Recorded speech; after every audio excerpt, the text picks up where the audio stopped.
Hello there, this is Gary Herman, and I would like to welcome you to the Winter Consumer Electronics Show, live from Las Vegas. Okay, let's go.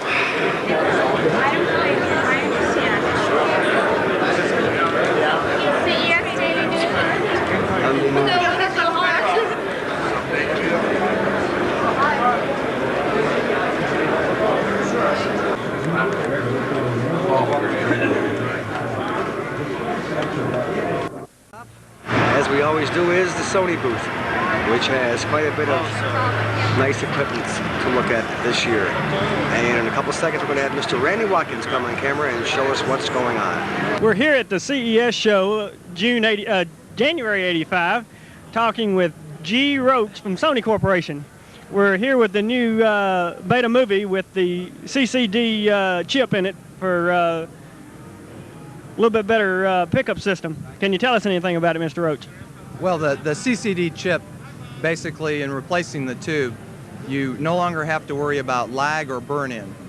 The chip has been advanced over our last chip, and it will hold over 250,000 pixels per each chip, so you have a much better color contrast. You've lowered the light levels down to 25 lux. That's going to be a company standard. It actually goes below 25, but we're going to use that.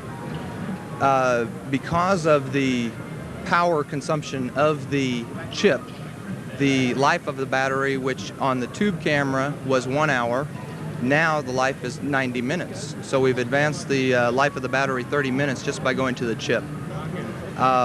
It has some nice features that are new. The viewfinder can be switched for the left or the right eye, okay, just by the removing of this and one pin. People in the past had problems with the other two BetaMovies of still recording while you thought you had maybe turned it off. So we have a cover now over the power switch, okay? And then we've also added a date that you can add to the recording, the time that you recorded it, and then also that shows that we've used 1 second on the battery. Okay. Nice, very nice. You have the auto white balance here, and that's basically the new features. Anything about price? I have not been shown anything on price yet. Oh, sure. You have your date. You have your time. And then you also have the time that you've used your battery.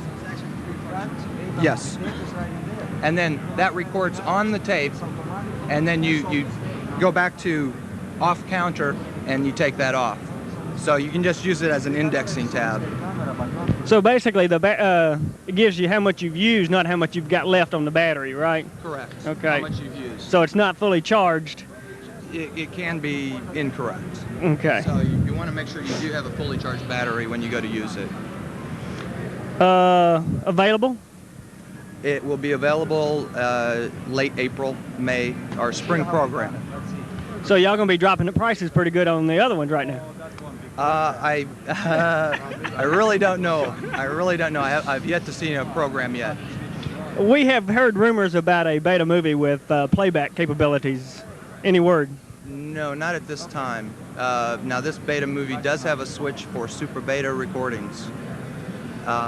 Did you hear that, Ray? It does have a switch for SuperBeta recordings. Those machines will probably be introduced also at that same time in the spring show. Well, that's the scoop on the BetaMovie. Okay, we're now at the Sony booth again with the Sony man. Can you tell us a little bit more about the SuperBeta that we're looking at here? Okay, we're expecting introduction in the market in this product. I believe it's summer CES, and there's advantages in this versus a normal tape system. Increased lines of resolution, I believe up to 400 lines of resolution. and because of a video noise reduction system, the initial picture quality is extremely nice. And also there's what they call a de-emphasis switch in there, and the main advantage to that is it'll allow the machine to make second and third generation tapes, which will look as good as the first generation. And of course, it's a Beta Hi-Fi machine. What about software? Software?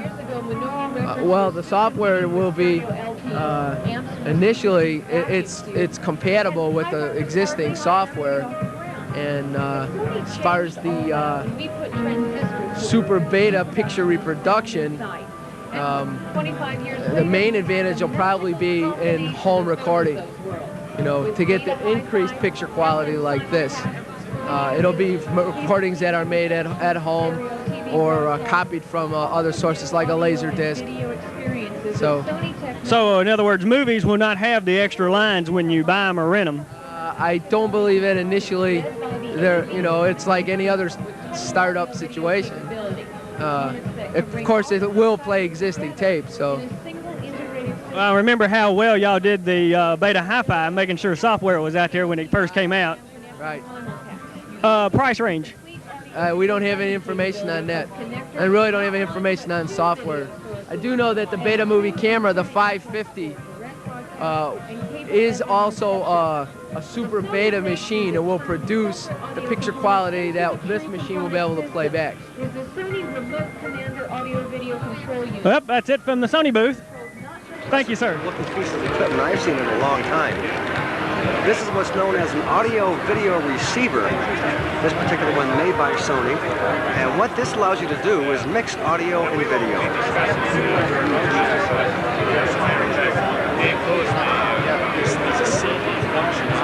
You can actually mix your audio and video components along with TV sound, FM sound, everything in one piece of equipment. This thing can actually take your Betamax inputs along with your phono and tuner inputs, tape inputs from your reel-to-reel or cassette tape deck, mix them all together in one integrated amplifier. Definitely something of the wave of the future.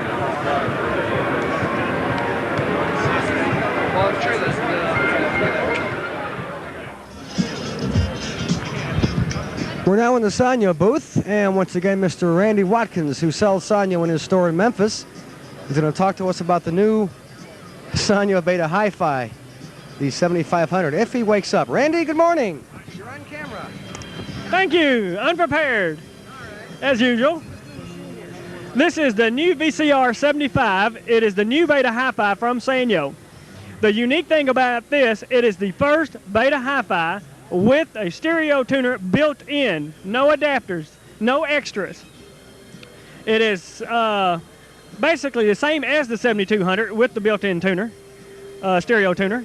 It's still a two-head machine, and it is in black this year, which I'm extremely happy about. But every other feature is identical to the 7200.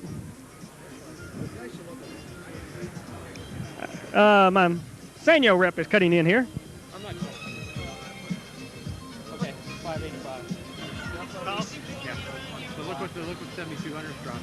I've been paying $419 for these. Yeah, you're getting up on that distributor price, which is going to come to a halt though. Yeah. Because they're all going to come up on their prices. They're all going to start going by sheet price. Why are you doing to me this way, Gordon? What? Cutting into my pocket. Yeah, but if everybody starts coming up on sheet price, everybody's going to start coming up on retail. So what difference is it going to make? You know, the customers expect that you're going to have a price increase every year anyhow. Except for one button before. Yeah, but that's different. No, we're just having to clean you out. Beautiful monster that Mrs. DJ reminds you about the universe. They all sweepstakes, so get in line to get the prize.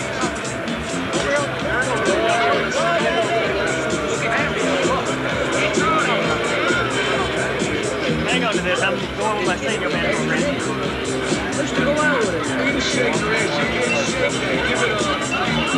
Looking at some of the other VCRs from Sanyo, this is the VCR-3, the kind of middle-of-the-road machine. Not Beta Hi-Fi, straight mono, but actually it's a very small machine, as you can see here. VCR3. And here's Sanyo's version of the CCD BetaMovie that we just saw in the Sony booth a couple minutes ago. And this is Sanyo's Beta Hi-Fi model from last year, the VCR-7200, which is a very good Beta Hi-Fi machine, a low-end machine, which can be found around the $600 range in most discount stores. Here's something brand new this year, the Sanyo 8mm video system. This is 8mm now. This is not Beta or VHS, 8mm format. Now here's something brand new in the Sanyo camp. This is the 8mm system. This is not Beta or VHS. This is the all-new 8mm format. So there's no points off of like this. Kodaks, but this is actually 2 recorders in one. Yeah. Here's the portable recorder part, and here is the tuner timer part. This is actually what we now call a convertible, meaning 2 pieces snap together. This is kind of nice. I saw 4 of these. This takes a 1/4-inch videotape, not half-inch, not Beta or VHS. They're using them in master recording. Hell, I use mine instead of my reel-to-reel now.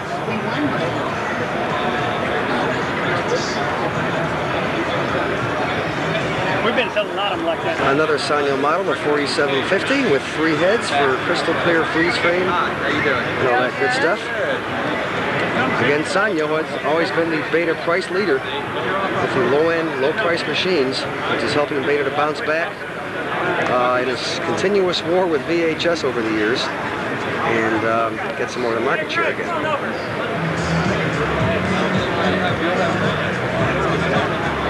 Another one, the 4670. Another Sanyo Beta machine.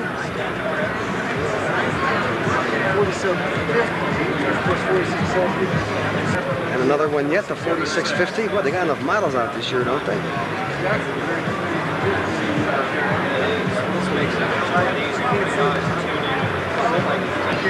And of course, the old lost leader, the old 4400, that's been around for a couple of years and can actually be found in many stores for as low as $218. Hey, we are now at booth number 1, the Sony booth, which of course embraces the Beta format and video recorders, as well as is a leader in the entire home electronics industry, especially in the realm of innovation, research, and development. Sony has a few new things to show at the show, and we'll be getting to those right now.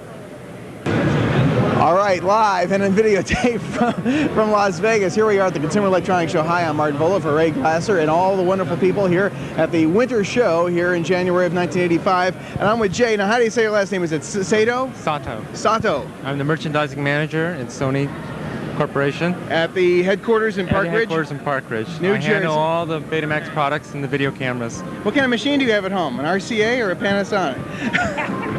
What a little quick. No, I have the SL-2000 Beta Hi-Fi. I've still got my SL-7200 and it still works. Still a good machine. Tell me about SuperBeta. What you see here in SuperBeta is that we've always told people Beta has a sharper picture than VHS, and last year we went out and proved it through market surveys. But our point is not to rest on our laurels. We got to be sharper than sharp. So we came out with a new technology, which is SuperBeta, which makes this picture 20% sharper than our current Betamax. Now, would this be comparable to those of us who are dyed-in-the-wool videophiles? Remember Beta 1, which is now primarily used for industrial purposes instead of the home consumer market. Is SuperBeta better than what we call X1 or Beta 1? SuperBeta in Beta 2 gets very close to Beta 1. This only affects the sharpness of the picture, not the chrominance signal. Okay. It does not affect the color at all. Now, how about to the average eye? Is SuperBeta as good as 3/4 inch?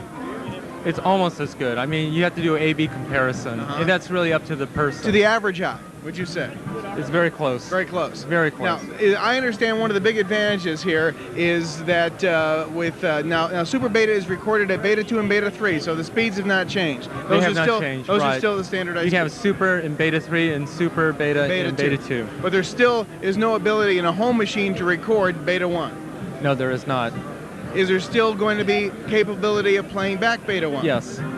Because the improvement in Beta 2 was so good, there wasn't really any reason you want to record in Beta 1. How about as far as if you play a Beta 1 tape in a new Sony machine, especially a SuperBeta unit, do you have to flip a switch on the machine like you did on this? Or is it automatic? Our models, most of our models are all automatic. So it senses for the correct speed. Correct. There's no little switch like on the back of the 54, 56, No. or 5800. Even current models now can switch automatically between Beta 2 and Beta 3. Got it. Yeah, I know that, but how about Beta 1? It's the Also, same way. Same way. Okay. Now, also we want to know, well, one of the things we've heard is that you can make copies of tapes, okay, a lot better with this new SuperBeta. And one of the other booths we're told here at the convention, one of the other great manufacturers is saying that you can do second, third, and fourth generation dubs, and the third and fourth generation will look as good as the original. What do you, do they have a right to say that, or are they going out on a limb? No, what we say is our fourth generation edits on SuperBeta is as good as a second generation dub on regular Betamax. Okay, now, may I ask, was the development of SuperBeta, did it have anything at all to do with the fact that you're pushing so heavily the Betacam, which means you are taking raw footage and you have to therefore edit it at home to the stuff that you want because you have no ability? You mean BetaMovie? Yeah, the BetaMovie. Betacam is the Betacam is broadcast. I'm thinking more of broadcast, but BetaMovie, meaning that you have to edit it later so that your finished product looks as good as what you shot with the BetaMovie. Correct. There's been such a growth in home movie making. We needed a machine that you could make these copies and do home editing. And there's so many BetaMovies out there, right? Yeah. People want to get into their own editing. People are doing more than just making, birthday parties. They're doing docudramas. They're doing all sorts of types of creative work, right? Yeah, and there's a lot of people that are handling cameras that have never handled one in their whole life. Because last year we sponsored a video contest. We're doing it again this year. Yes, I remember seeing that. And the amount of the work that came in was just wonderful. The creativity really that's stuff, out there, right? But compared to the people that don't know what they're talking about, people get a camera for the first time and they say, "Hey, let's see how this thing works, and let's take a picture of the sun," or something like this. They don't realize what that does to the tube. So now, Randy, pause for 1 second. Pause.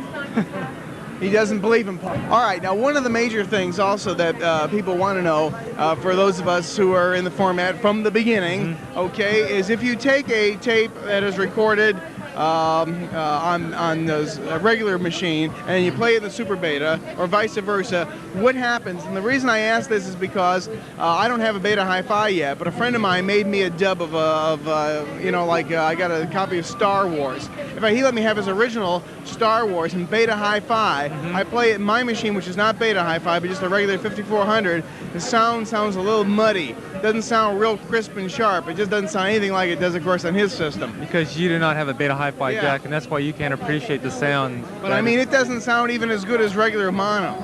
Because you made a copy, and when you make additional copies, the longitudinal track would deteriorate. So what kind of compatibility situation do we have here between regular Beta and SuperBeta?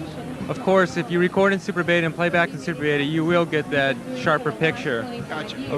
A tape recorded in regular Beta, played back in the SuperBeta machine, the improvement is not as great. It's really negligible. And the same thing, a SuperBeta tape can be played back on a regular Betamax, but the improvement will not be there. Would you almost compare it to the old story about playing the videotape back can only look as good as the monitor or the television set that you're playing it on? That's true, but I think these days the limiting factor has been the VCR now. The tape has been improved. If you look over there at XBRs, the monitors have been improved in resolution. So I think it's the VCRs, and that's why we've improved it here with SuperBeta. And is there somebody here that we could talk to other than yourself, since I don't want to take too much more of your time, that could tell us about how Sony expects to battle the war between the two formats when you go into many, many, many of the stores and find all or 90% of the titles in those video stores are VHS, and that is the #1 reason I hear people say they're going to buy a VHS format machine is because all the software is from VHS. Is there somebody that handles areas like that, or would you have a comment on that? We do have someone that handles our video software, music videos, but that comment about software availability... Don't you hear that a lot? We hear that, but when we go out and talk to software dealers, that's not always true. That might be... I've been in a lot of stores. Yeah. A lot of stores that won't even carry a single Beta title because they feel 3/4 of the market's VHS. Why should they invest in Beta? But I can find a lot of dealers that are now carrying only Beta because they see there's a marketplace. There's a lot of people that still have Beta machines out there. I know that. And if you ignore I do. Them, right. You do. We all do. But we're concerned about the fact that I hear that almost daily. I'm not going to buy I'm going to buy VHS because I can rent more titles in VHS. Okay, and it's one of the biggest things, and I think it's one of the things Sony's going to have to work on. But if people really went out and looked, they could find it. They really can. The trouble is, people don't want to do that. People are so lazy. You know, because I'm all for beta. What we have done too is we've made directories available to our dealers. Oh, really? No, that's a good idea. Know that's a good where idea. the beta software's at. I really hope you do, because we hope the format comes back with vengeance. And it will with SuperBeta. It will with SuperBeta. And thank you, Jay, very much for your time, and we appreciate it. Good afternoon and welcome to our celebration of Sony's first 25 years in America. Once upon a time, there was no such thing as Betamax. TV was something you turned on, sat down, and watched, even if there was nothing much on you wanted to see.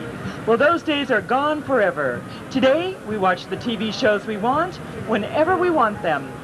When two good shows are on at the same time, we can watch them both. We can bring home thousands of pre-recorded movies, music, and educational programs.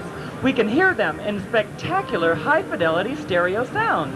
We can even star in our own home video movies, all thanks to Sony Betamax. The first successful half-inch home VCR, the first portable video camera for home VCR use, the first high-fidelity stereo VCR, and the first home video camera with its own built-in recorder. Betamax, Trinicon, Beta Hi-Fi, BetaMovie. Sony invented them all. And we're still hard at work on new technology to carry the video revolution forward for years to come. You can see the results in our ultra-compact BMK-550 BetaMovie. We replaced the camera pickup tube with a solid-state imaging device that gave us a smaller, lighter, more rugged and versatile camera with superb low-light sensitivity and without the image lag of conventional pickup tube cameras. We also gave the BMK-550 a dynamic autofocus system that automatically eliminates parallax error that affects many autofocus cameras. So even at short distances, your video image will be in perfect focus every time. But perfect pictures have long been a key advantage to the beta format. We were the first to bring home high-speed picture search, super slow motion, and freeze frame with perfect clarity. And in a recent nationwide survey, it was proved that when it comes to a sharper picture, most people actually choose Sony Betamax over VHS. We also continue to lead the industry when it comes to combining the best of both worlds, video and audio. And we can now boast more than 1,200 Beta Hi-Fi titles available as compared to less than 200 Hi-Fi titles available in VHS. To keep up with the increased demand for beta software, Sony has introduced the Sprinter, a duplicator that can make a perfect copy of a 1-hour beta video cassette in about 60 seconds. But at Sony, the search for video innovation goes on. And in 1985, you'll see the first true advance in home video picture quality since Sony invented Betamax, SuperBeta. By expanding the video recording bandwidth, SuperBeta achieves a picture of such sharpness as never before seen on the home video screen. A picture so sharp, it can make hit movies, music videos, and even off-the-air recordings come alive as never before. Yes, SuperBeta represents the next big step in half-inch home video, and naturally, it comes from Sony, the company that started it all. Thanks for spending time with us today. Be sure and take a look at the other products around the outside of our exhibit and see what makes this 25th anniversary year so exciting. And take a look inside our theater. I think you'll be real impressed with our demonstration there. If you'd like to have a caricature done by our artist, just form a line right here. Thank you. Now they call it a CCD BetaMovie. Not to be confused. I tend to want to call these things beta cams. That's because I'm broadcast oriented. But this is for the consumer. And we've got, now what's the G stand for? Gary Roach. I don't think they knew my first name, so that I think they just put G Roach down. Well, G Roach, tell us all about the BetaMovie here, because I guess there have been some significant changes, and then I'll ask you a couple of things of why they didn't do this or why they didn't do that, and I'm sure you'll have a real good answer for us, okay? Probably not. Okay, this is the new BMC-550K. The major improvement over the 220 autofocus camera is that we've replaced the tube with a CCD chip. The chip is an improvement over our CCD G5 chip in that this one has over 250,000 pixels versus that one was about 200,000. All right, now what does that mean? Relate that into layman's terms. Okay, a pixel basically is like a light-sensitive area on the chip itself, and so there are over 250,000 of those per chip. The video information would come in, it is analog, not digital, comes in, would fill up a chip with information, a pixel, and then go to the next, and then that would create your whole composite video signal. All right, tell me, does that give you a better picture and lower light and less lag and things like this? Okay, no lag at all, no burn-in at all. The picture quality is improved. The light quality is dropped to 25 lux now. And versus when you say versus, you say 25 lux. Did you say 25 lux versus 30? Yes. Okay. Now, to a lot of people that are watching the video, they'll say lux to them is a soap. Okay. Now, what does lux mean when you say? Can you give us an example of what would an example of low light be? Could you go in and film? Videotape. I'm getting in bad habit too. We gotta remember that film is a 4-letter word that starts with an F. And the thing is, would you be able to go in and videotape a child's birthday party and let's say just ordinary room light and with candles on the cake and no problem? If you did have ordinary room light illumination along with the candles, yes. You do have an indicator in the viewfinder that will tell you indicate low light. However, it will still be recording, and of course the picture will just be a little darker. However, we've demonstrated it in the back of this booth here, which I would say we have below room light quality, and the picture was far superior to our BetaMovie 220. I find a lot of the Sony cameras have low light indicators that say low light, like I'm sure we're probably getting a low light indication right now, even though there's plenty of light here. So those things are really set low, aren't they? Yeah, we've always been a very conservative company, of course, and when we say 25 lux, of course, the camera probably can record in lower than that, but at least that's what we're going to put out. Some of the other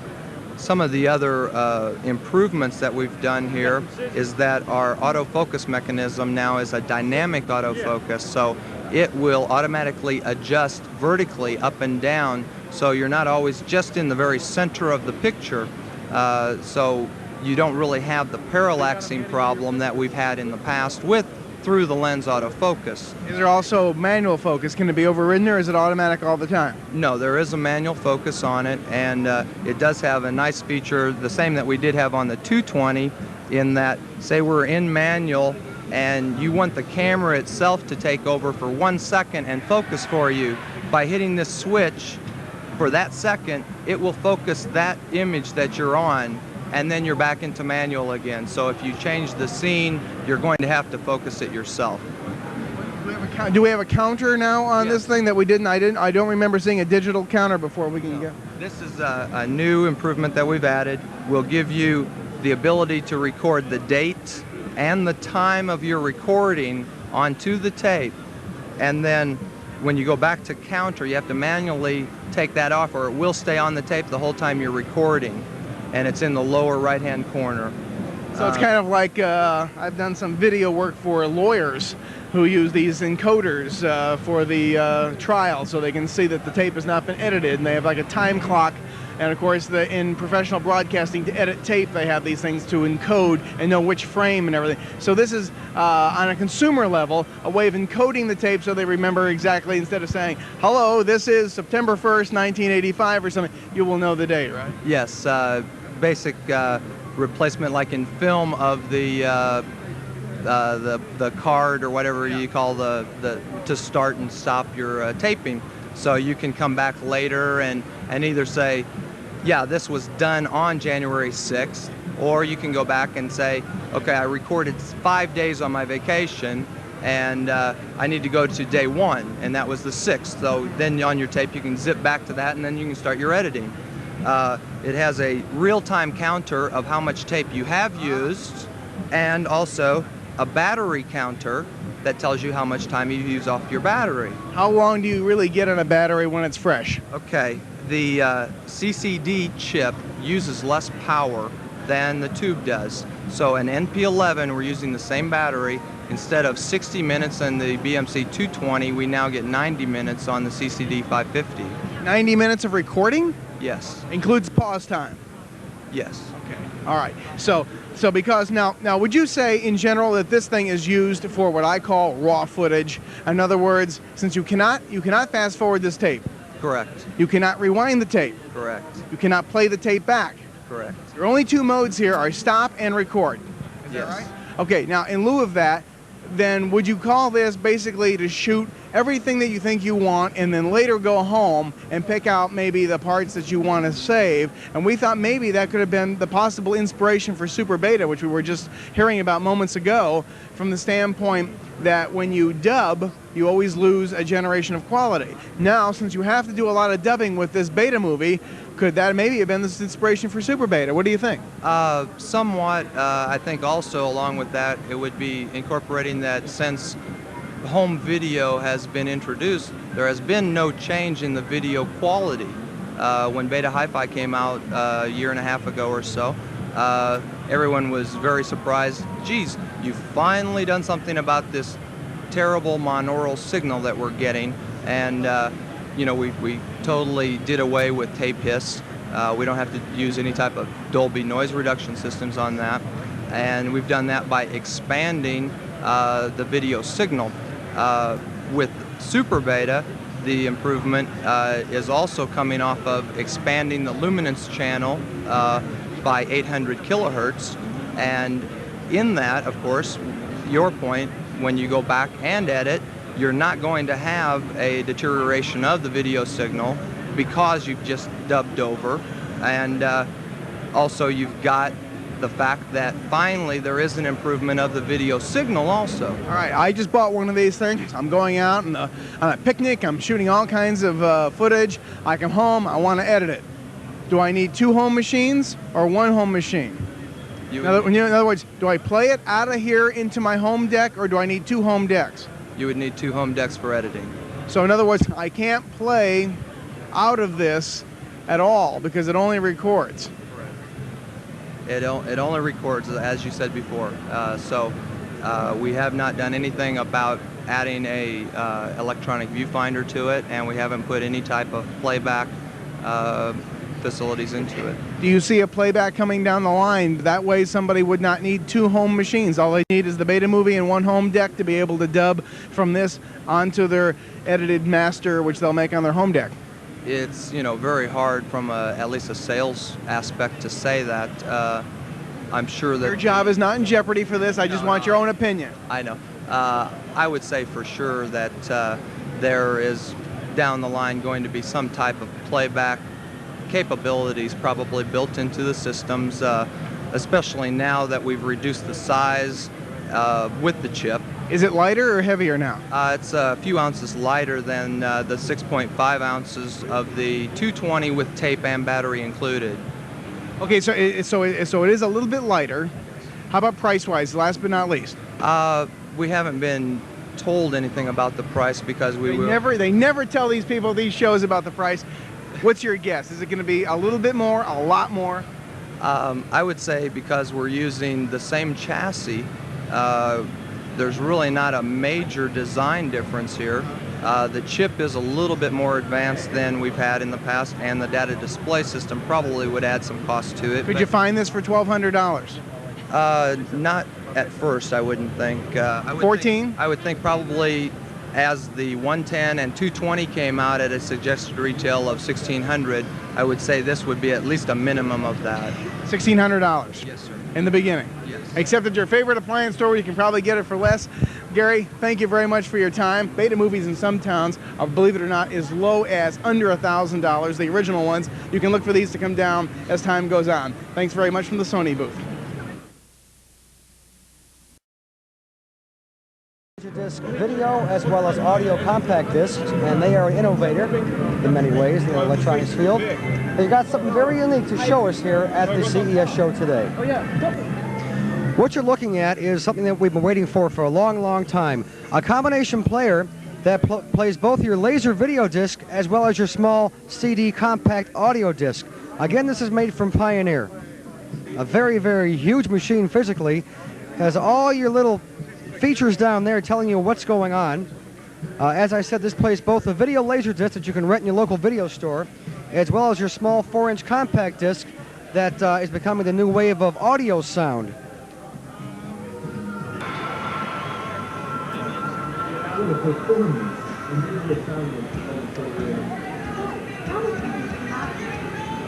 What you're looking at now is part of the guts of this combination laser vision CD player. Looks pretty complex, and I'm sure it is, because each of these different discs takes a different size hub. In other words, a center hole. So they had to make a mechanism that can actually flip up the proper hub at the proper time to hold the proper disc. All right, hi, I'm Martin Volo here with Ray Glasser at the Consumer Electronics Show 1985 in January. A lot of new exciting things here at the CES, the Winter Show. Good thing we're not in Chicago. That's right. I picked up WLS in Chicago here last night in Las Vegas. Temperature back home, 5 degrees. 5 degrees. So we're here in Las Vegas, and it's terrific. We're at the NEC booth, and tell us some of the new exciting things. We're with John. Now, how do you say that? I don't want to butcher that name. Lostrosio. Lostrosio. Is it Italian? Yes, it is. I should know. Half Italian and half Italian. All right. Well, yeah, I hear you. Listen, what's new from NEC in a nutshell? Well, what we're doing here is we're introducing 12 new products. A couple of new projection televisions, a 37-inch rear projection, a 46-inch rear projection. We are now the only major manufacturer currently manufacturing and marketing Beta and VHS under our own name, and we have instead of Sears or somebody else. That's right. And we are manufacturing both. You are? Yes. We have 2 separate factories, a Beta and a VHS factory.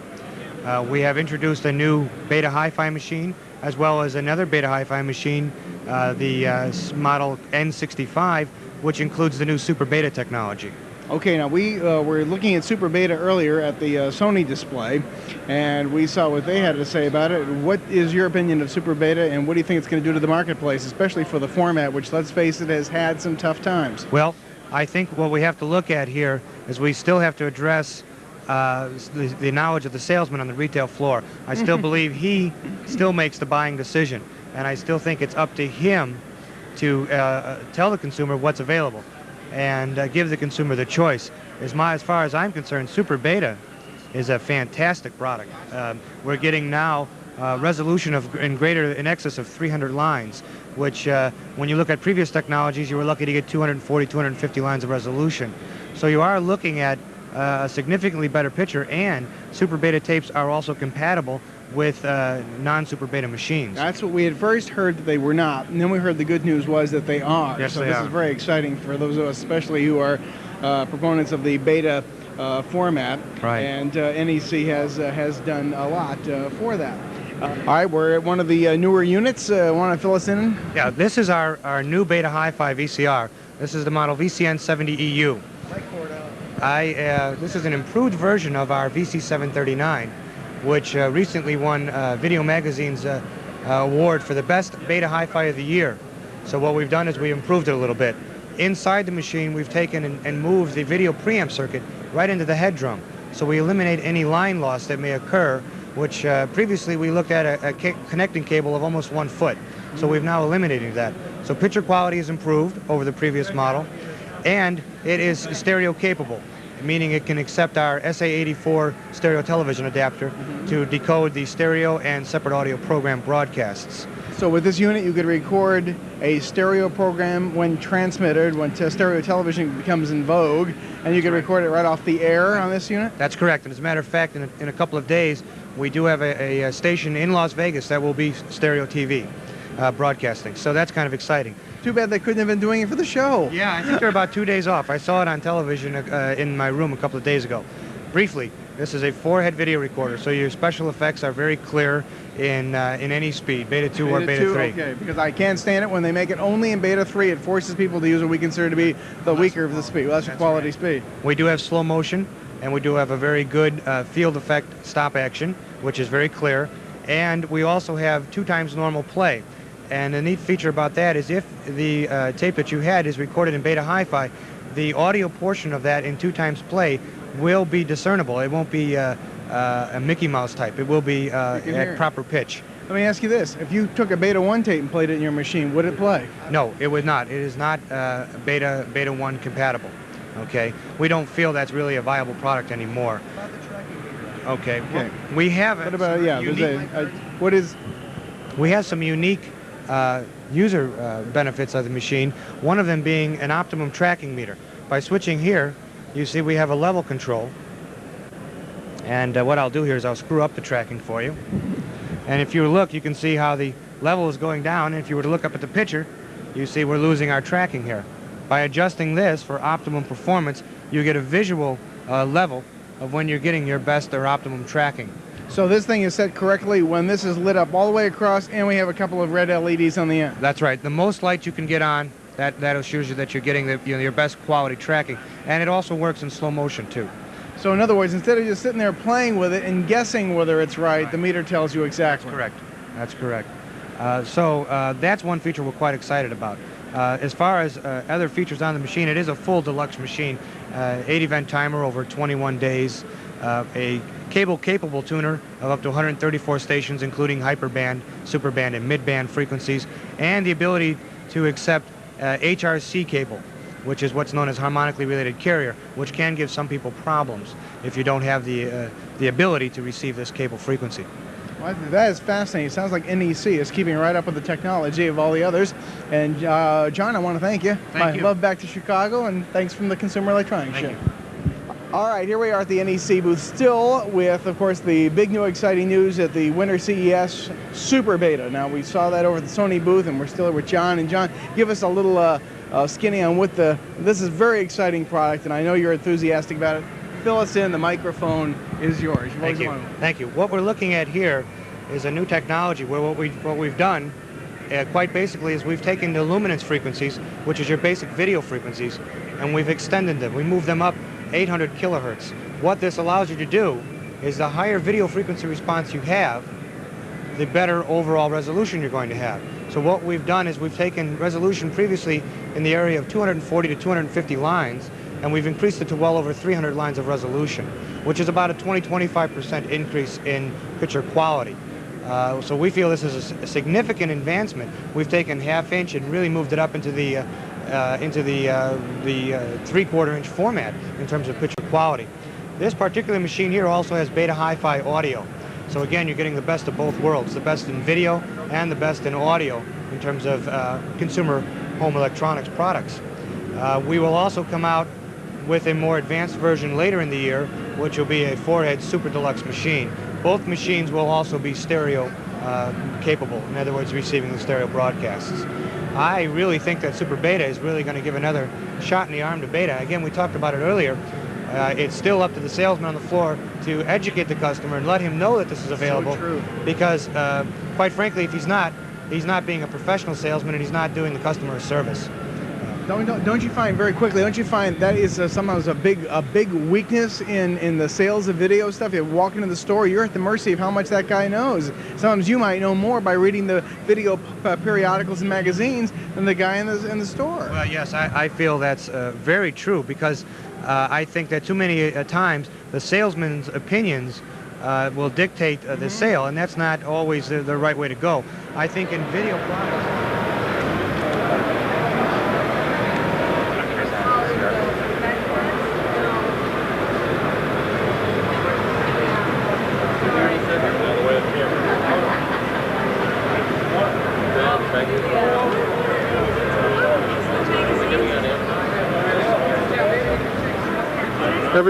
Everybody smile, you're a star. No, you're not smiling, okay.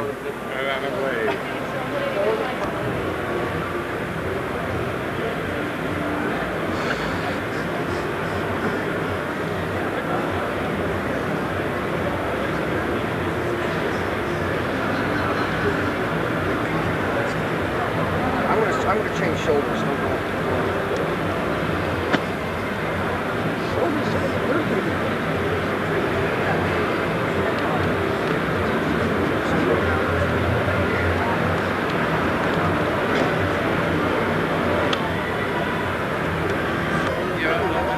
probably should use the 750 here for my own stuff. Let's go to the next one.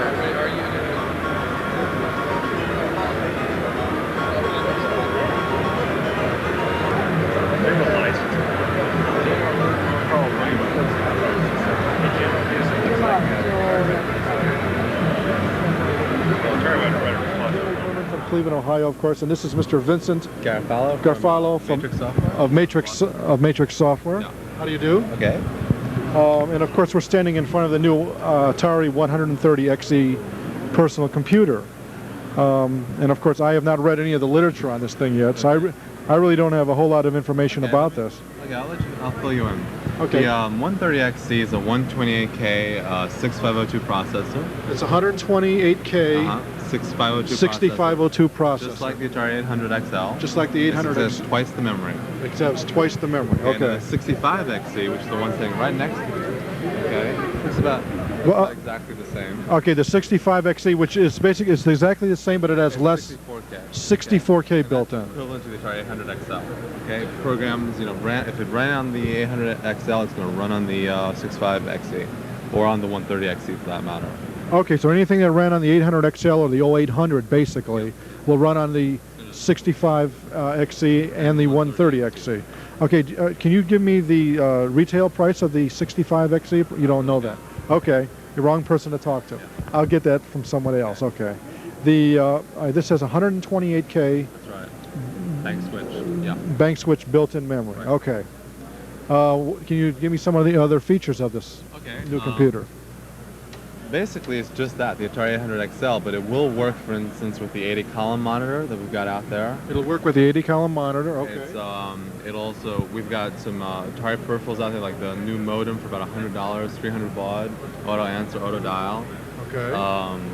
And of course, Infinity runs on the 65XE and the 130XE, and the old Atari 800 and 800 XL, and the new 130SG. So you've got a whole new sort of application software standard that can run on all the Atari computers, and it's going to be distributed by Atari, and it's going to be available all the Atari soft distributors. And it's going to be $50 for word processing, spreadsheet, database management, telecommunications, graphics, spelling checker, windowing. You can do 4 windows on the 8-bit machine. All right, you're talking about each individual one of those bits of software would be $50 each? No, the entire package. The entire package will be $50. Everything I've just talked about, and we'll tell you, it'll be $50, the entire package, right? Okay. And keep in mind, all this is going to be available April 1st, okay? When the new machines are out on the shelf, we're going to be there, sitting right next to them, okay? There's 4 windows. That means, like, for instance, here you've got 3 windows right here. Oh, there's 3 windows, okay. Yeah, okay, but it can do 4 altogether. Now, is this a standard monitor, home TV, or just... Yeah, this is standard monitor. Okay. Now the 130XE will work on an 80-column monitor. And so will the 65XE. And so will the 65. And also that particular model will also work with the old 800 and 800 XLs as well. Okay. What is required to be able to operate on that monitor to get 80 characters? You're going to need software like Infinity, which is made for it. Okay. Right. Similarly, to use the 128K, you're also going to need something like Infinity, which is made to utilize the extra power of the new machines. I see. Okay. Okay, now, with something like Infinity, you can do Mac style graphics. Okay, now you can do things like on the screen, boldface, italics, subscript, superscript, user-definable fonts of different sizes and different styles. The spreadsheet is Lotus 123 compatible. It even does keyboard macros. The database is relational, and it has a report generator as well. The telecommunications package supports all of the new Atari peripherals. They can do about 20 to 25 different kinds of terminal emulation, like don't walk so far away. You're talking to me. Okay, a DEC BT100, some of the IBM stuff, some of the Prime stuff, and also it supports up to 19,200 baud. Okay, so it's a really, really powerful package. Of course, it has the usual upload and download, you know, everything that you find in a real top-notch telecommunications package. The graphics can do everything from an XY chart, bar chart, to a stock high and low chart. Spelling checker, also included with the program, the basic $50 price. It's a 35,000 word spelling dictionary. It can be upgradable to 50,000 words. And as I said, it can do 4 windows at one time, and also it can do more than one task at one time. For instance, on the 65XE, okay, which is the 64K computer, it can do 4 windows.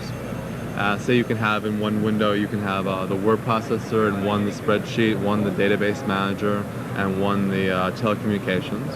And say you're working in the spreadsheet window, at the same time as you're working in it, in the word processing window, you can be checking the spelling in a file at the same exact time. On the 130XE model, that's this one right here that we're looking at, you can do 2 things at the same time as the main task. With 4 windows up, instead of 4 windows, you can do 2 things at the same time while a third one is doing something else. Right. Oh, incredible! Like for instance, you could check the spelling in one window. You could do a big recalc and a big iCalc worksheet in another window, and be in the communications package talking to Dow Jones, or CompuServe or something like that. Okay. And I have a question. Let me just what about interfaces for printers? Are we still going to be required to use something like an 850? No. Will that be built into the new machine? Yeah. An interface, so. you believe? I believe so. Okay. Again, you can confirm that with the Atari people, but... Or perhaps it's right in the literature yet, which I haven't had a chance to read yet, of course. Yeah. Okay. Also, Infinity supports the entire line of Atari peripherals, and that includes all the printers, and also third-party peripherals like Epson, Yuki, Okidata, IDS Prism, etc. And also, there's a printer driver utility that you can use to set up, if you have a printer that's not supported by one of the drivers we include. Is all this going to be produced by Matrix software? It will be produced, it will be actually manufactured for Atari computers by Atari Corporation and marketed by them through their entire worldwide Atari dealership. I see. Okay. We developed all the software, and basically they're doing it under a license from us. Of course, we're going to do all the customer service ourselves. You deal directly with us. Okay. And, we can help you set up printers, etc. All right. Now we know that a lot of the software that, like you said, that exists for the 800 or the XE will operate on the 130XE or the 65XE. Right. What about the reverse? Will some of that work on the existing Most of it won't. system? Infinity will, the 65XE, that software will work on like the 800XL, okay, in that way. But the 130XE, no, it won't go backwards. Okay. But Infinity... because this is so much more... Right. The programs use so much more memory that there's no way they could be used. However, just so that, the old Atari 800 and 800XL users aren't left out in the cold, Infinity is also available for those computers as well. And for the 800XL, you can do every single thing that you can do with the 65XE version. Okay. Now again, Infinity is that program, or this that we're seeing right here on the screen. That we're seeing right on the screen that will do a variety of different functions. Yeah. Like you said, it has a spreadsheet. The spreadsheet, the word processor, the database, the telecommunications, the graphics, the spelling checker, all of the windowing, all of that is in that package. And that's for $50. $50. Incredible. That's incredible advancement. It's just part of the excitement that's here in this booth. It's fabulous. Yeah. I mean, I don't know. You guys probably weren't here on Saturday, okay? No, but, we were not. All right. What happened was the booth opened at noon, and there were literally 20 deep. Okay, 20 deep in all directions, including this direction right here, through that door into the other booth. Okay, people waiting to get in. If you guys stick around on those monitors over there. What they're going to do is they're going to put Infinity up on all the monitors. They're going to put Atari Writer up on all the monitors. It's going to be mobbed, and then we're going to be mobbed because they're going to come and ask us more questions. Can you tell us, how soon they'll be doing that? They usually do it on the hour. Actually, they're a little late right now, but they will probably start revving up real soon. Guys are probably going to get together, and it's a really gorgeous display. I mean, you can get to see the italics and all that stuff up on the big screen. What they do is they walk you through a sample application. They say, look, how can you use this fabulous piece of software and these new pieces of hardware? Sure. They say, they just go through the whole thing. I don't know if you guys are familiar with the Yuppie Chow ads that Apple does. They did it in Newsweek, and they show how you can do baby food, stuff like that. Baby food jars and things like that. Okay. Yeah, we do the exact same thing for about 1/10 the cost, 1/10, and we do it better because they don't have the spreadsheet, they don't have the database, they don't have the telecommunications, and they don't have the spelling checker. And we do it better. And they can't do the multiple windows, okay? Sure. So I think the products that are here, the Atari products are fabulous. You're going to see the 130 ST, they're really beautiful. And with Infinity running on all of them, you know, so you can move from one machine to the other and still keep the same sort of applications program. In regards to the ST system, I know that that's different from the XE. That uses a different microprocessor. But still, there's a version of Infinity available just for it. Which okay. Which will work on that, and you know how to use it. So in other words, though, if you had an Infinity system for the XE system, you'd have to buy a separate one if you bought for the ST. But as long as you knew how to use it, you can use it on that one. And the capabilities of that machine, for instance, Infinity allows you to do 80 by 50 lines, 80 columns by 50 lines on that screen. Do 6 windows instead of 4. You're not satisfied with just doing 3 things at once, you can do 6 at once, okay? Much more advanced than I'm capable of. That's fabulous. So, and the price on that one's going to be a little higher, $89.95. Oh, for the software. Yeah. Right. And I found out the other day that the what's the number of that other system computer? The 130 ST. The 130 ST is going to list for about $600. Or retail rather. About $399 is what I've heard. Oh, you've heard $399. Well, that means that even these are going to be much less. I've heard in the $150 range for this one, about $100 for the 65XC standing next to me. Oh. I've heard Jack Tramiel speak, and I've spoken to him several times, and that's the kind of price range he's shooting for.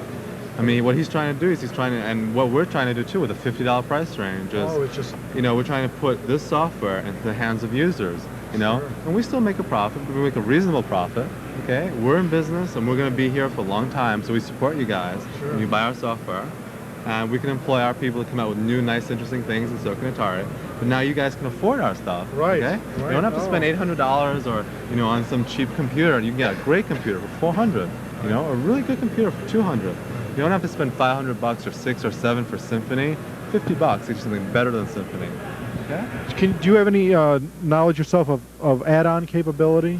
Well, they have a whole line of peripherals all over there. They've got, like, I think 3 or 4 different kinds of printers. They've got this great music synthesizer in the 130 ST demo room. The stuff they have built into the 130 ST, they've got a music port, a MIDI standard interface, which means you can hook it up to, like, the Casio pianos, the synthesizers. They've got a hard disk controller built in. They've got the floppy disk controller built in. They've got all the graphic stuff built in. They've got RS-232 built in. They got the printer built in. It's all about $399 sort of range, all right? They've got a mouse, okay? They got a joystick port. They got they've got the whole operating system in ROM built in. Okay, 192,000 bytes of ROM plus 128,000 bytes of RAM, okay? They have their processors running twice the speed of the Mac is. Twice. 8 megahertz versus 4 megahertz. The ROM in that machine is 192K versus 64K in the Mac. Okay? It's just, and when you consider the price of that machine is about what? About a quarter of the Mac? You know, whatever. It's like, it's incredible. Okay, and the fact that you can get software like this, about $50. You try to get multiplan for the Mac, $150, and it's actually stripped down multiplan. You know, if you've used it on the PC, you're going to find you're missing a lot of functions. And iCal can easily outdistance multiplan, but we give you everything else at $50 for a third the price. Remarkable. And this man right here, Sig Hartman from Atari. You know, he says $50. We don't know yet what that number is, but it's definitely going to be below 100, and most likely, if we can, for this machine, probably around the $50 price. I see. You know, I know Jack said that. Yeah. This is Mr. Sid Hartman from the Atari Corporation. I think what he has is really unique. I don't know how they ever created it, and in my view, his company is going to be another what is it, Lotus? Lotus, right? Another Lotus, another Lotus company, except a new generation, and he's creating a new generation of software for us, really. And we're going to be partners for many, many years to come. Long time, right? Right. That's right. Now, not only that, would you believe we signed a contract at midnight? At midnight, we signed a contract. No, we look at him. Isn't he happy? Right. He's happy. He's smiling. And let me tell you, that's nice when you have partners like this. And I'm very turned on. I think everybody who saw the product, super impressed. But more important, it's the availability. we will have this product Oh, available. I am so impressed. As an 800 owner, I'm ready to trade up, it's very, advance very up good. to, Now, to the, who are you with? I'm representing a users group in Cleveland, Ohio. Oh, let me tell you. You know how I like users group? Did Tell anyone tell you? our user group how you like users Let me group. just tell you. I hope I will get an opportunity to get together with all the users group in the USA. I have much of an interest because the feedback is really critical for us if we want to succeed. And the users group typically knows what's happening, the strength, the weaknesses of our hardware, software, and it's very critical that we do get that feedback, and I plan to get together with you. Thank you. Thank you very much, sir. Okay. It's been a pleasure. Boy, you're doing great. Yeah, he's doing fabulous. And also, that goes double for Matrix. We love users group. I mean, basically what we're trying to do is getting some people lined up to do some beta testing for us. We'd like to send some demo discs out to you guys. Oh, be fabulous. Some literature. Yeah, sure. And you know, if we travel around the country a lot and we have access to the new machines, maybe we can come down and show you something. If we show some Infinity running on a new machine, come down and talk to you guys. We'd love Cleveland it. would, from We'd Cleveland, love to come we would down. love to We'd have love to come some. down. Sure. Yeah. Well, I think that's about all we have for today, unless we also get the demonstration in on the screens here, which I'm really anxious to see. Yeah, that would be nice. So we'll cut it now from the Atari booth at the Consumer Electronics Show.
They're both using Sony cameras. How about that?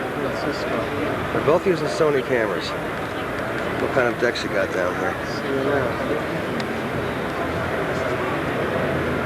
What? A Sony-O-Matic.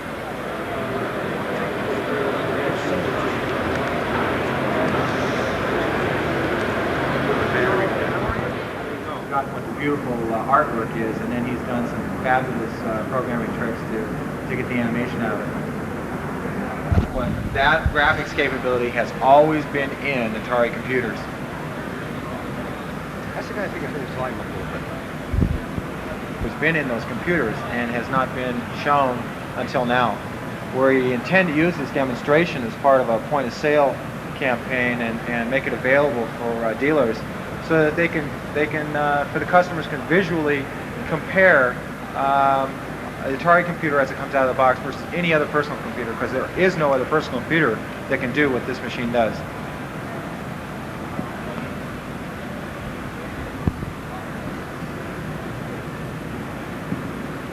Welcome to Atari Country.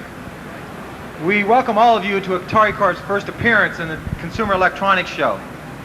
Atari is a brand new company in every regard, with a new direction, strong proven management, and the most advanced lineup of personal computers ever offered. Atari sells personal computers to individuals. What I mean is, homes and businesses don't buy computers, people do. And it is to these people, the consumers, that Atari is dedicated to providing the most advanced and easy-to-use products, all at rock-bottom prices. Atari Corp is here with the promise to put the excitement back into the personal computer industry. As you look around today, you'll see many new faces with Atari badges on. These are the faces of industry leaders who have already proven themselves and have proven track records in the personal computer industry. These leaders, headed by Mr. Trammell, have established the worldwide organization and the ground rules under which this corporation will aggressively market all of its products. Atari Computers, power without the price. This week, Atari Corp introduces the most extensive lineup of products ever introduced. Atari introduces 2 new families of personal computers. First, there is the new XE family of 8-bit personal computers. The 65XE personal computers carries on in the fine tradition of all Atari computers by having more graphics modes, colors, sound voices, and power than any computer in its class. And the display behind me is a good example. All Atari XE computers are 100% compatible with the XL line of Atari computers and can use all of the same great software and peripherals. All in one new stunning style body for the unheard of price of under $120. Take the time to visit the XE demo room across from me, and you will agree that the XE family of computers are the lowest priced, full-featured personal computers available. Atari Corp knows that many consumers want even more, so Atari Corp is ready with the new 130XE and 65XE-P. The Atari 130XE is the same great computer that the 65XE is, with the added power of a full 131,000 bytes of memory. The added memory is there for your applications when you need it. When combined with the new Atari Writer Plus, a greatly enhanced version of the already successful Atari Writer, and the new Atari 80-column monitor, which gives you 80 columns with no extra attachments, the 130 really glows with incredible power, without the price, of course. And for those of us on the go, and aren't we all these days, a throw-on shoulder strap, built-in battery power, a crisp 5-inch 40-column monitor on the screen, and a 3.5-inch disk drive round out the fabulous features of the 65XE-P. This is a truly portable personal computer with built-in battery power. The 65XE-P is fully compatible with all XE family computers, and of course, the thousands of software products already available for Atari computers. The XE family is the best value in personal computers for the individual. But of course, powerful computers need powerful peripherals. The Atari XE family continues with the introduction of a complete line of peripherals, all of which carry the distinctive feature of power without the price. The Atari XE family is fully supported with new printers, disk drives, modems, and monitors. For example, I have already referred to the incredible new 80-column monitor. It is compatible with all Atari 8-bit computers. That includes the original Atari 800 and 800 XL, but it looks its best when working with the new XE family. Now you can get 80 columns without any expensive attachments, and this monitor is remarkably affordable. For a colorful display, the new XC141 14-inch composite color monitor in its sleek XE style cabinet really displays its beauty. 4 new printers have been added to the Atari line. The XTM201 and the XTC201 are 20 CPS non-impact dot matrix printers in black and color versions. There is also the XMM801 80 CPS dot matrix. And for your letter quality needs, there is the XDM121 daisy wheel printer. These new additions and the current Atari 1025 and 1027 printers are ready for your customers' hard copy needs. For mass storage needs, the 1050 dual density disk drive is the best consumer value available. And as we move into telecommunications, Atari this week has introduced the XM301 300 baud modem. This is the most fully featured auto answer, auto dial modem you will find. The XM301 connects to the Atari serial I/O port and requires no additional power supply. It is remarkable that this cigarette pack size modem can connect you with the largest information sources in the world. Okay, I've told you about the hard part. Now let's move on to the magic. The magic which fuels all this power. Software. This is the source of power. The high-octane blend that takes what appears to be a mild-mannered 8-bit computer and unleashes the fireworks that have been waiting to explode. Atari is unveiling this week some of the most advanced and truly useful software in the 8-bit world. We have met the challenge of making a successor to the most widely accepted word processor in the Atari world, Atari Writer. Atari Writer Plus is the culmination of 2 years of listening to the comments of our users.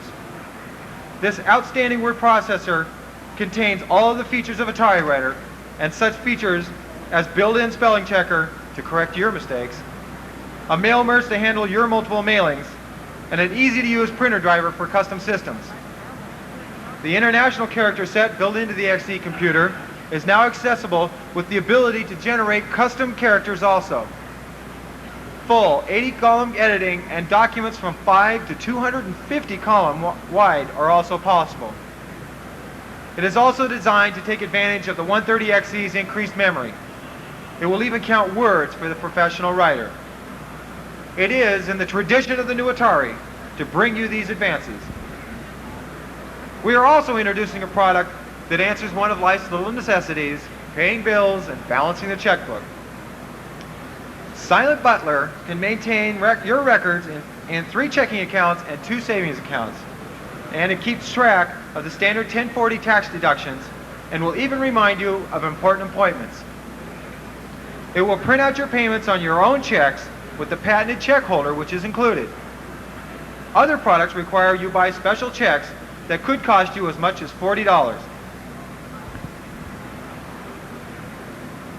Now, education is also very important to the new Atari Corp.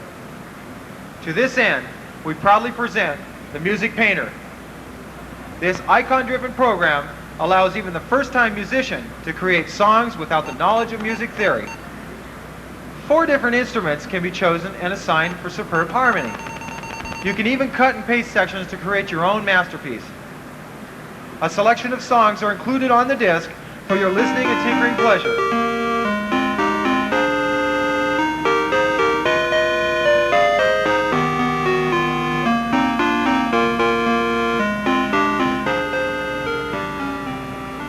The only thing between you and the McCartney within you is the joystick and the Atari Music Painter.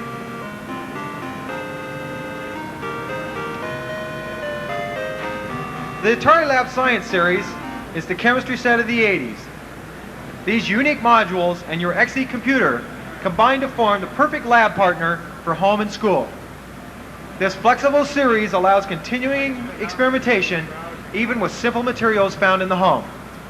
Atari is continuing to develop the most innovative modules for this premier educational series, such as our new Atari Lab Lite module featured on the educational kiosk over to my left.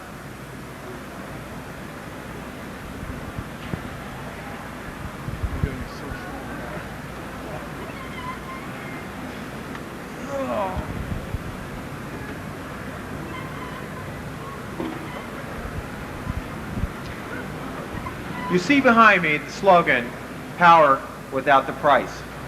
And I've told you about the powerful features of XE computers. But what I'm about to show you is software that many people said was impossible on 8-bit computers. It's only Atari's graphics abilities combined with raw computing power and handcrafted software that make it even possible. The hottest thing on the expensive competitive machines is the new user interfaces and integrated software applications. And we've all been told that high prices mean high performance. Well, Atari is here this week to prove that that is not true and back up our promise of power without the price. With great pride, Atari, in association with Matrix Software, introduces the Infinity series. Infinity is desktop, Windows, icons, integrated applications, and it delivers what the best known names in productivity software have only promised. Infinity is a word processor, a spreadsheet, a relational database, and more, all on one diskette and truly integrated. No, there is no additional hardware needed. It runs on the most affordable personal computer available, the Atari 65XE, and all of the XE family computers. Imagine the best productivity software on a computer for under $120. Now let's run through a short demo, and I invite you to review Infinity's capacity at its own demonstration disk over on the productivity kiosk over to my right. We are ready to show you how it compares. It all starts with the desktop, which you see here. This is the user interface, so that there is no need to use confusing DOS commands or cryptic control codes.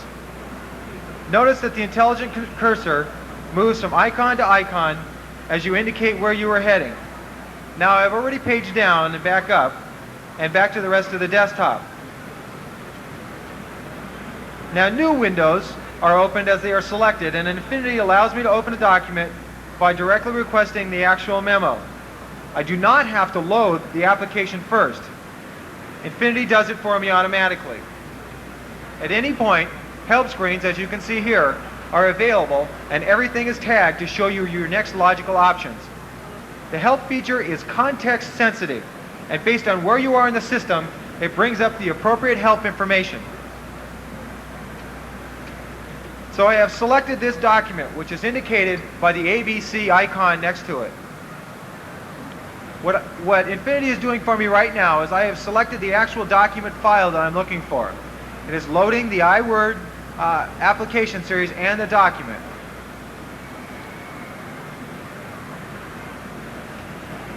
Notice that I've paged down to the second screen, and on this second screen there are some unique characters which you've not seen before on Atari computers. Infinity allows you to do on-screen bold face, italics, fonts, superscripts, subscripts, and others. This is an example of the power of this product. And since the screen is all bitmapped, when combined with a graphics printer, what you see is what you get on your hard copy. Notice how quickly I can page back up and down on the document. Infinity also uses drop-down menus to select your next options, and again, help is there if you don't know what the command actually does. We believe that there is no real need for a very thick manual at your side with this product. In fact, I have never seen the manual for Infinity, but I think we are writing one. A spell checker is included to give you the peace of mind that your correspondence is correct, and the dictionary contains over 30,000 windows. Now we will step back to look at both the open windows. The active window is highlighted in reverse video so you know where you're at all times. I will zoom back into the iWord document and back out again that quickly with one keystroke. Let's open another window.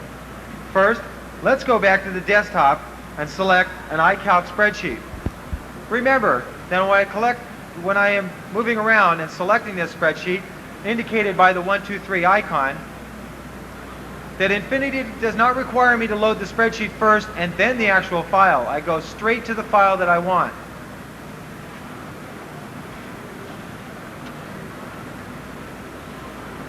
Now remember, we have the desktop open, a document open, and now an iCalc spreadsheet. Let me make a couple of quick updates here to show you the spreadsheet in action.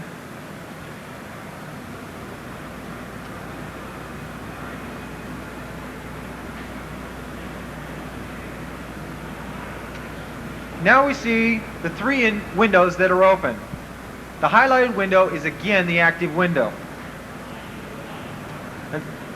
And I can switch back off of the desktop, back into that document that quickly. So now the highlighted window is the desktop. Let's go back into the desktop, and let's select a file and open up our fourth window. We still have not closed any of the previous three windows. At this point, I would like to point out that Infinity uses the tiling technique for windowing. The windows fill the screen, but do not overlap. Also, Infinity can perform multiple tasks at the same time, true multitasking. For instance, you can be using the spell checker and working in a spreadsheet at the same time, or sort some massive files while you are preparing the memo to accompany the report. So we are now in iFile, which has the document form of user interface that allows you to paint your form layout on the screen and is easily changeable later. The powerful report generator also includes the ease of painting your own reports. This is a real relational database. All right, a page down, a page up, a few menu selections, and we're completed with the Infinity demo. What I'd like you to keep in mind, this is running on the Atari 8-bit computer with 64K of memory. The only constraint it has, because it uses virtual device interfaces and virtual memory interfaces, is the amount of memory you have online for the computer. Infinity is the best example of Atari Corp's commitment to deliver the finest software now and in the future. As I am demonstrating the ST computer, please direct your attention. The new Atari Corp this week establishes a revolutionary measure of price performance for easy-to-use and affordable 16/32-bit personal computers. The new 130ST and 520ST are specifically engineered to deliver to the individual consumer incredible power without the price. The powerful and affordable 130ST and 520ST personal computers utilize a 16/32-bit MC68000 microprocessor and are packed with 131,000 bytes of RAM and 524,000 bytes of RAM respectively. They both have 512 available brilliant colors for excellent graphics, and to complement the ST family of computers, Atari Corp is introducing a full line of compatible 3.5-inch disk drives, printers, RGB and color monitors, and other peripherals designed to expand the ST family to meet the individual's needs. GEM from Digital Research is built into every ST. GEM is the special feature of the ST family which makes the Atari 130ST and 520ST personal computers easy to use and easy to learn. GEM provides the desktop metaphor and eliminates the need to use operating system commands. Software written for the GEM environment includes such features as overlapping windows, drop-down menus and icons, along with support for pointing devices such as a mouse. With GEM's visual software-oriented user interface, even computer novices can quickly become comfortable with using the powerful ST family of personal computers.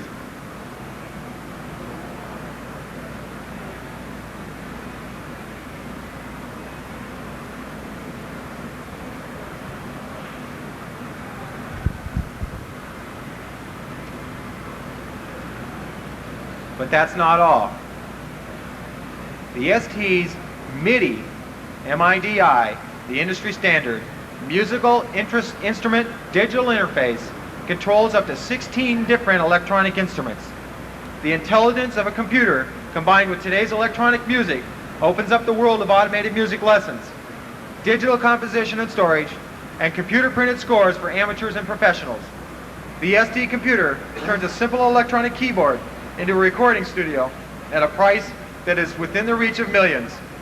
It is on display today in the Atari ST demo room connected to a very advanced keyboard. The design of the keyboard, meaning the computer keyboard, makes the ST computer a natural for serious applications like word processing and spreadsheets. There is a typewriter keyboard, a numeric touchpad, editing and cursor control keys, and 10 special function keys. Atari has also included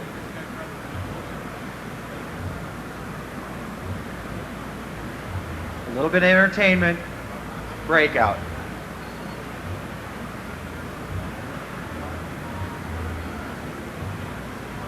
So while you're toiling away the hours, working hard to make sure that you're successful, and you need a little break, you can just bring up this nice little desk accessory, take your mind off things a bit. But when the boss comes around, quickly change over, lay that other piece of paper on there, and go back to look like you're getting something accomplished.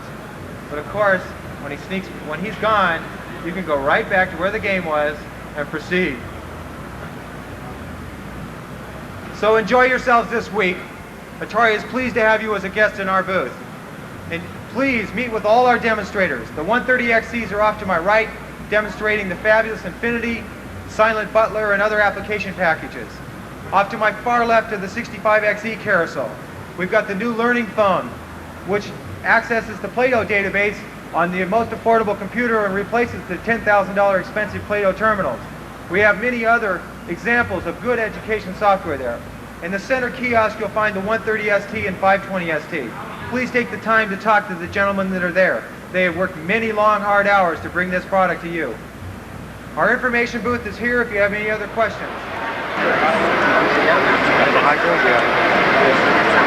I'll ask you since you're I did not think 6 tastes. I haven't been on scale yet. I will, and I'll drag you